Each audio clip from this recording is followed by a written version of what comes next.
7 de la mañana con 39 minutos, día final de la convención y uno de los testigos de primera mano de todo lo que ha ocurrido, el convencional Hernán Larraín Mate, está con nosotros esta mañana acá en Mesa Central. Hernán, ¿cómo estás? Buenos días.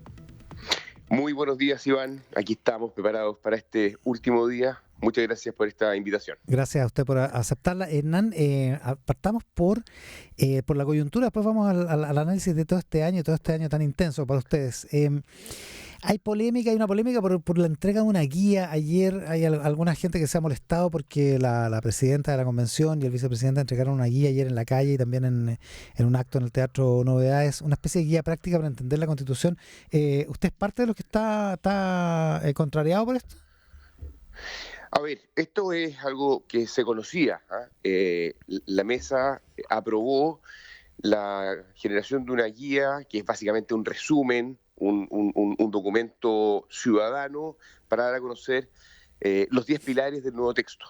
Y si bien algunos consideramos de que eso no era parte propiamente tal del presupuesto para la cual la convención tenía que hacer su tarea, para ser justo, bueno, la mesa lo aprobó y está distribuyéndose y a algunos nos sorprendió, pero efectivamente aquellos que estábamos en la mesa conocíamos de esta guía práctica. Ya, y es una guía aprobada por la mesa, o sea, da garantías, digamos, una guía neutral, por decirlo así. Bueno, para ser justos, las mayorías de la convención, que también están representadas en la mesa, lo apoyaron, no con mi voto, naturalmente, porque en lo que a mí me pareció incorrecto era utilizar fondos que estaban destinados originalmente a participación ciudadana por la propia convención para lo que es claramente difusión o publicidad. Ya, Así ya. que sin el voto de todas las personas, pero con el voto de la mayoría de la mesa, esta guía se aprobó. Ya, y era conocida. Ahora, y la otra controversia es por el famoso cambio de esta frase que reemplaza la frase, si no lo cito mal, pueblos anteriores al Estado por pueblos indígenas. ¿Cuál es la importancia de esa controversia? ¿Por qué usted levantó esa controversia la semana pasada?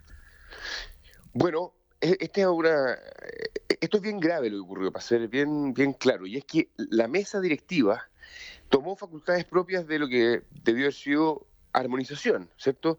Y es que modificó texto. Esto Solo después, para que nos esto entiendan después del los que martes, no. después de cerrado todo el asunto. Digo. Exacto, después del último pleno Ujú. hubo una última reunión el jueves de la semana pasada, donde la Secretaría Técnica presentó ordenaciones absolutamente menores de tipo de ordenación de articulado, porque como se cayeron algunos artículos en armonización, hubo que reordenar en concreto, esa es la palabra precisa. Pero la convencional Bárbara Sepúlveda, propuso en esa reunión modificar texto, ¿ah? Y no cualquier texto, propuso modificar el artículo donde está presente la consulta indígena con consentimiento previo, libre e informado, y modificó efectivamente naciones preexistentes al Estado por pueblos y naciones indígenas.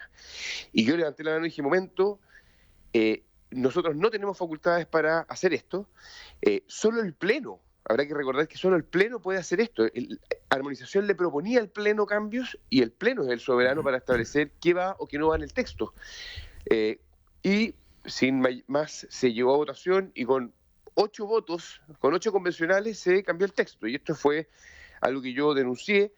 Creo que afecta a la fe pública del proceso y, como dijeron varios convencionales del colectivo socialista, César Valenzuela entre ellos, diciendo esto fue un error político, ¿cierto? Esto empaña el cierre de la convención, es absolutamente innecesario, pero bueno, esto es una característica que hemos visto muchas veces en la convención, donde no solo el reglamento es algo flexible, sino también el sentido común. Ya, hay una discrepancia ahí porque hay convencionales, por de pronto la propia Bárbara Sepúlveda, que considera que la mesa sí tenía la atribución. Dejando de lado eso, ¿cuál es la importancia del cambio de la frase, de la fraseología en esto? Bueno, eso es una gran pregunta, porque si algo ha sido debatido en las últimas semanas, es el sentido y alcance que tiene la consulta con consentimiento. Recordemos que Chile suscribió el 169, ¿cierto? Un tratado que establece la existencia de consulta a comunidades indígenas, eh, donde cuando se les hace la pregunta, ¿cierto? Y participan de ese proceso, bueno, el Estado tiene ese insumo que nunca es vinculante para poder tomar una decisión. Esta consulta que está en el texto, que es parte de la plurinacionalidad y de, creo yo, parte de un reconocimiento que es bien excesivo en muchas dimensiones, incorpora esta consulta. Y ahí donde efectivamente dice pueblos y naciones preexistentes, fue modificado por pueblos y naciones indígenas. Ellos, lo que hicieron el cambio, argumentan que simplemente es para ordenar el mismo criterio que estaba utilizado, la misma nomenclatura dentro del otro texto. Con el resto del texto hay qué sé yo, 20, 30... que tienen una interpretación distinta, ¿sí? Que en el resto del texto hay 20 o 30 menciones que dicen pueblos indígenas en vez de pueblos anteriores al Estado. Claro, existen ambas nomenclaturas. El concepto naciones preexistentes del Estado está presente, pero efectivamente es mayoritaria la otra.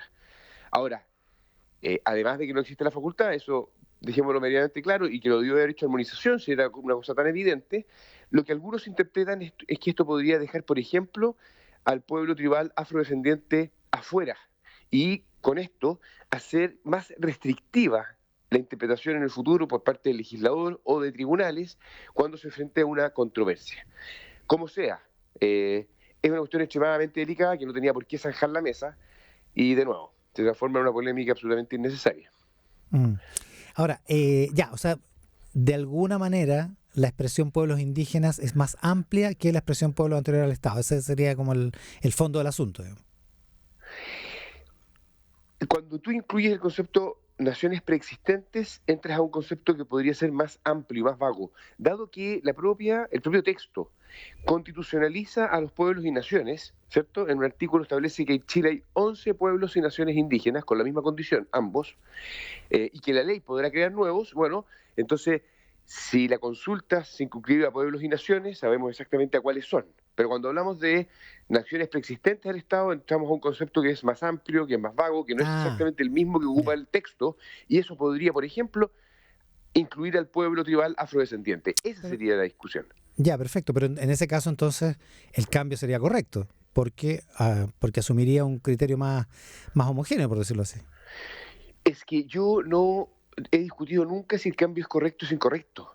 Yo lo que he dicho siempre es que eso debe haber sido parte de una indicación que armonización, que tiene 40 integrantes, y que el reglamento de forma expresa dice que no puede modificar normas, le debió haber propuesto al Pleno. Y el Pleno lo debió haber zanjado. Es un asunto formal, digamos, exactamente. Absolutamente, reglamentario. Si aquí lo que yo he señalado públicamente que no me hago cargo del sentido y alcance del cambio, pero sí de afectar la fe pública del proceso, porque con ese mismo criterio la mesa pudo haberse puesto a cambiar muchas cosas, digamos. ¿Cierto? Sé que hay muchos debates interpretativos. Entonces, aquí, creo yo, la mesa superó todo lo conocido en materia de abuso y afectó el proceso. Ese ha sido el punto que yo hice, y además que, como parte de la mesa, es mi responsabilidad velar por el cumplimiento del reglamento, y eso fue la denuncia que yo propuse y solicité revertir esta decisión. Eso fue básicamente el tema. Sin duda, y más allá de la atribución que usted tiene de velar por ese mismo buen funcionamiento, da la impresión de que la mesa tampoco ha hecho lo que usted describe, digamos, es decir, este fue el único cambio y aparentemente no hay más cambios, y además hay, dicen desde la mesa, suficientes controles, digamos. De hecho, ayer la convencional Patricia Pólitzer se preguntaba en Twitter si no había suficiente confianza en el secretario John Smock, que ha dado muestras de garantía durante todo este año, en términos de que el proceso para llegar al texto que se va a entregar hoy día al presidente es el texto correcto, digamos, es lo que efectivamente el Pleno aprobó. No, y yo soy de aquellos que considero que John Smock ha sido un secretario técnico impecable y que ha sido un ministro de fe a toda prueba, pero quien tomó la decisión y los votos fueron de convencionales. John Smock estaba presente en la reunión simplemente para consignar qué se votaba y cómo votaron los convencionales. Sí, no, más allá de la controversia por el cambio de la frase, digamos. Se lo digo en términos del borrador que se va a entregar hoy día. Sí. Mi crítica es a la mesa, no a John Smock, y una crítica a un cambio que es antirreglamentario. Y la pregunta es, y afortunadamente se hizo uno, Iván, porque aquí podría haber llegado con una lista de 10. Pero en privado, muchos convencionales de las izquierdas reconocían que había sido esto absolutamente innecesario y que no corresponde, y que el reglamento es taxativo. Entonces, puede ser correcto el cambio, yo no discuto eso, y eso, pero es muy importante, si nos dimos reglas, digamos, son para cumplirlas, ¿no? Sí, no, por eso, pero más allá de esta controversia específica de este cambio, ¿el borrador que se va a entregar hoy día le merece confianza? Bueno, quiero ver la versión final, estudiarlo y revisarlo, pero en términos generales, este proceso ha sido efectuoso en muchos sentidos, pero respecto del trabajo de la Secretaría Técnica en general, de la conformación de las comisiones y los procesos que dieron, digamos, los canales que permitieron el texto, yo soy de aquellos que confía que el texto final es parte del proceso de deliberación que tuvimos, con todas las imperfecciones, pero en términos generales y de un punto de vista reglamentario, salvo cosas muy puntuales como la que estoy mencionando, sí me merece confianza. Un año de la convención. ¿Cómo ve ese 4 de julio del año pasado a la distancia? Bueno, lo veo, ha sido un viaje muy especial, Iván, yo creo que para todos los convencionales y para todos los chilenos que han acompañado lo que ha sido un proceso extraordinariamente complejo. Yo, la verdad es que el primer día, cuando partí hacia la convención, abrigaba una esperanza. Sabía que era difícil, sabía que las izquierdas tenían mayoría, sabía que iba a ser muy trabado, sobre todo al principio, con una representación muy diversa, con mundos que históricamente habían estado excluidos, pero eso también lo entendía como una oportunidad histórica, en el sentido de que más allá de la política tradicional, la forma en que la convención había sido construida por la ciudadanía en la elección permitía algo muy distinto a lo que ocurre en el Congreso. Pero desde el primer día, recordemos cómo fue esa ceremonia, ¿cierto? Las interrupciones, el himno nacional, en fin, empezó un viaje que estuvo más bien lleno de complejidades, de polémicas y de mucho conflicto. Fue distinto, para así decirlo, a las expectativas de muchos chilenos, ¿cierto? Ahí donde se esperaba que hubiera diálogo, que muchas partes estuvieran dispuestas a ceder en sus posiciones originales, donde se esperaba que esta convención actuara de una manera distinta a la política tradicional, por eso fueron electos muchos independientes, y en lo más sustantivo, que fuéramos capaces de proponerle al país un texto que nos uniera, que dibujara un futuro compartido, que habilitara instituciones políticas para poder hacer los cambios que los chilenos demandaran y por sobre todo que llevara adelante en lo más sustantivo las reformas sociales que habían estado en el corazón del estallido.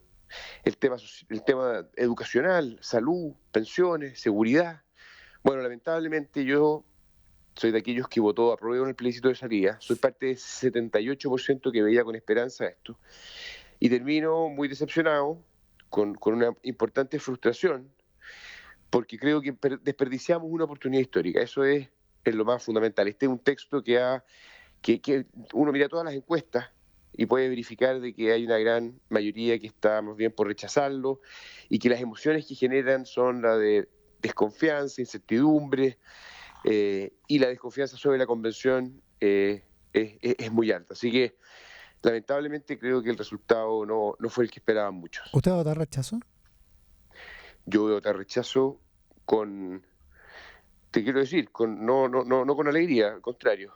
Y espero que esa noche gane el rechazo, porque el 5 de septiembre va a ser un día muy polarizado y aquellos que tenemos la convicción de que Chile necesita una nueva constitución, vamos a tener que seguir trabajando para que este proceso constituyente continúe. ¿Qué pasa ese 5 de septiembre? Aparte de la descripción que usted hace de que queda polarizado, ¿cuál es la salida si es que gana el rechazo? Bueno, yo creo que hay muchas cosas que nosotros podemos hacer de aquí al 5 de septiembre, ¿ah? Desde la centro derecha.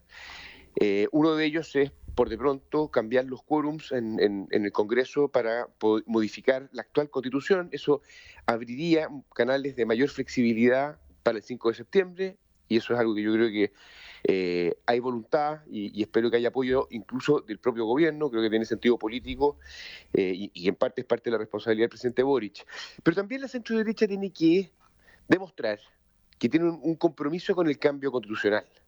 Y han habido declaraciones por parte de distintos personeros, dirigentes, presidentes de partidos. Yo creo que ese compromiso tiene que ser más fuerte. A mí me gustaría destacar una iniciativa que se llama Casa de Todos. Para los que nos escuchan pueden verla en casadetodos.cl, donde un grupo de intelectuales, personas vinculadas a la academia, también a centros de estudio de la centro derecha. Bueno, tienen una carta de compromiso con el cambio, una serie de principios constitucionales y van a ir, entiendo, proponiendo modificaciones, un trabajo en materia de contenido. Yo espero que sean muchos en la centro derecha que sigan esa línea la del compromiso y también la de los contenidos. Y entonces ese 5 de septiembre, que hayan condiciones para que el presidente Boric, porque en esto va a ser fundamental el rol del presidente, abra una conversación para iniciar un camino de cambio constitucional. Y con eso termino, Iván. Si tú me preguntas cuál debe ser en concreto ese cambio, yo creo que lo más razonable es que habilitemos un nuevo plebiscito y le entreguemos a la ciudadanía la responsabilidad entre distintas alternativas, cuál debe ser la fórmula para que Chile tenga una nueva constitución, pero una buena nueva constitución.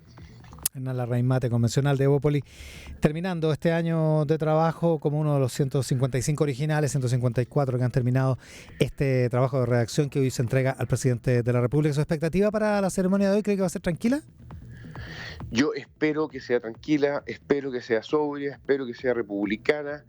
Yo he conversado con convencionales de todos los sectores, la expectativa es la misma.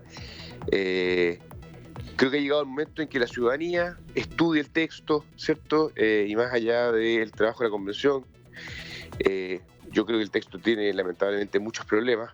Así que va a venir una etapa donde tenemos que informarle a la ciudadanía y sí, espero que hoy sea un cierre republicano. Hernán, muchísimas gracias por la gentileza. Muchas gracias a ti, Iván. Muy buenos días.